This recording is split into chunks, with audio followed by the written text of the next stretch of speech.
Oke, baik. Di sini saya akan menjelaskan permasalahan yang diangkat dalam penelitian di paper tersebut.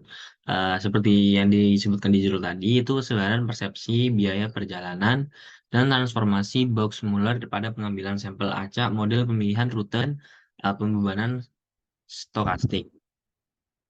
Nah, ini untuk gambaran masalahnya, pengguna jalan sebenarnya memiliki berbagai karakteristik dan kepentingan yang berbeda satu dengan lainnya. Jika untuk satu pasangan tempat asal dan tempat tujuan terdapat sejumlah pengguna yang bergerak dalam satu interval waktu yang sama, dan antara pasangan asal tujuan itu terdapat lebih dari satu rute, maka penjelmaan perbedaan karakteristik itu antara lain akan menurunkan perbedaan persepsi tentang biaya suatu rute.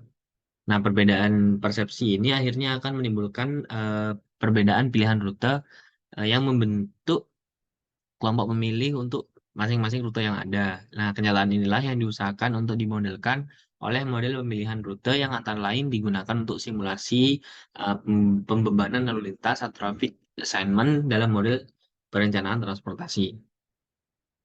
Mungkin kita akan lanjut ke pembahasan selanjutnya. Baik, di sini saya akan menjelaskan rekomendasi solusi dalam distribusi teoritis untuk menyelesaikan permasalahan.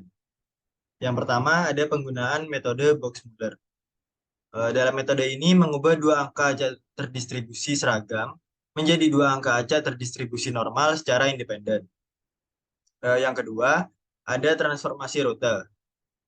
Solusi ini menggunakan teknik seperti algoritma genetik, algoritma jaringan syaraf tiruan, atau algoritma optimisasi lainnya.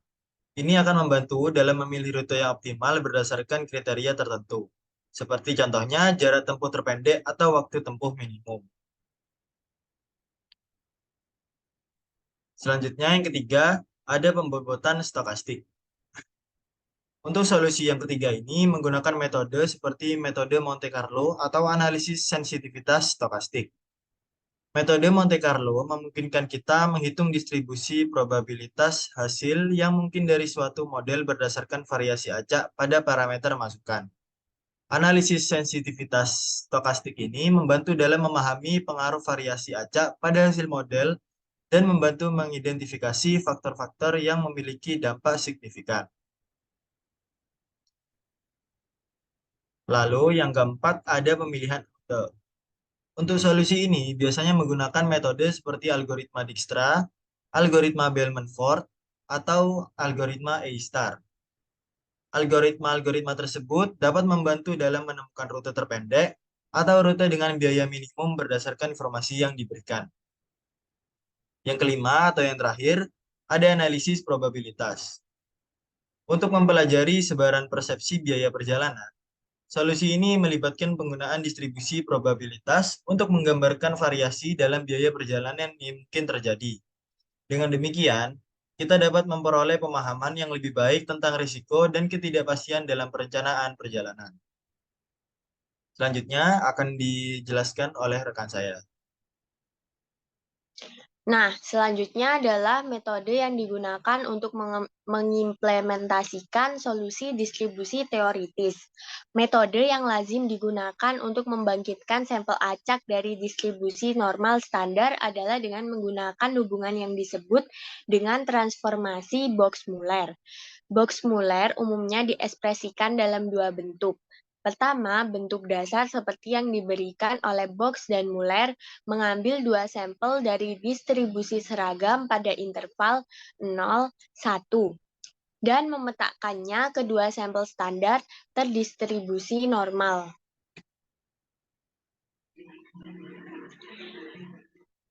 Kedua, bentuk polar mengambil dua sampel dari interval yang berbeda, min 1, 1, dan memetakannya ke dua sampel terdistribusi normal tanpa menggunakan fungsi sinus atau kosinus.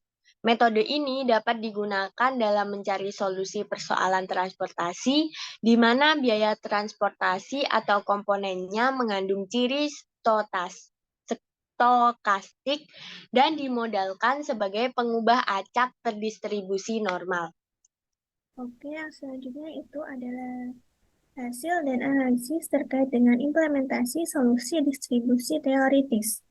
Analisis distribusi teoritis ini melibatkan menentukan statistik dasar seperti rata-rata atau mean dari deviasi standar atau standard deviation dari sampel-sampel acak yang dihasilkan.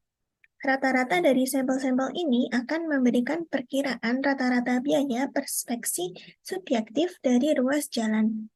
Deviasi standar akan memberikan informasi tentang tingkat variasi atau ketidakpastian dalam biaya tersebut.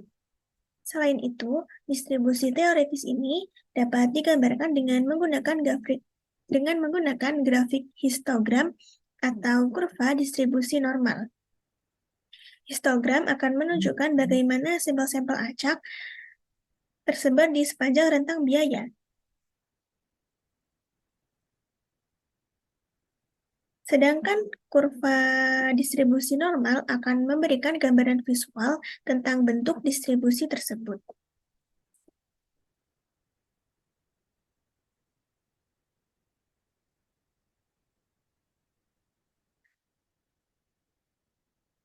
Oke, yang selanjutnya adalah hasil dan analisis terkait dengan implementasi solusi distribusi teoritis.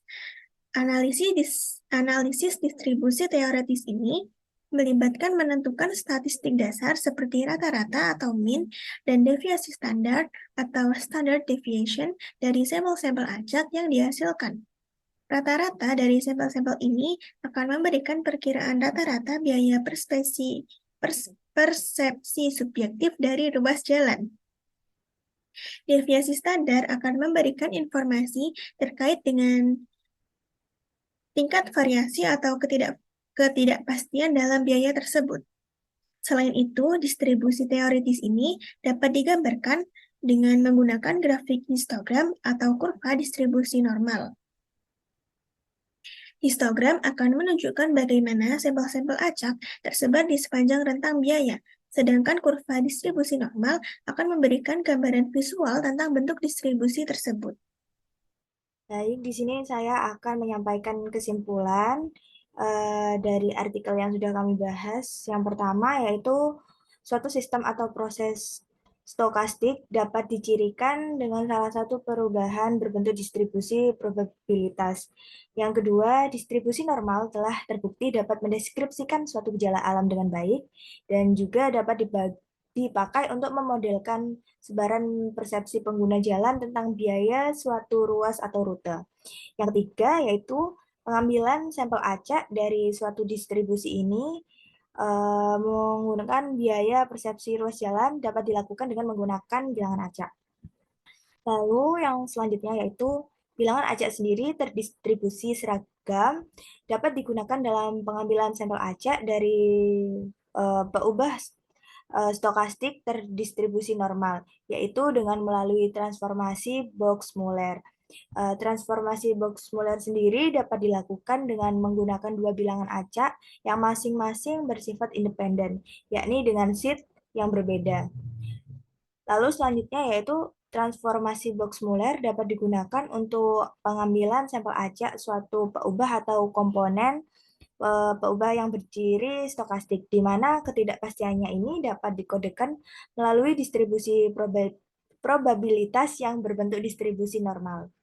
Lalu kesimpulan yang terakhir, di sini transformasi Box-Muller dapat digunakan dalam mencari solusi persoalan transportasi, di mana biaya transportasi ini atau komponennya mengandung ciri stokastik dan dimodelkan sebagai peubah acak terdistribusi normal.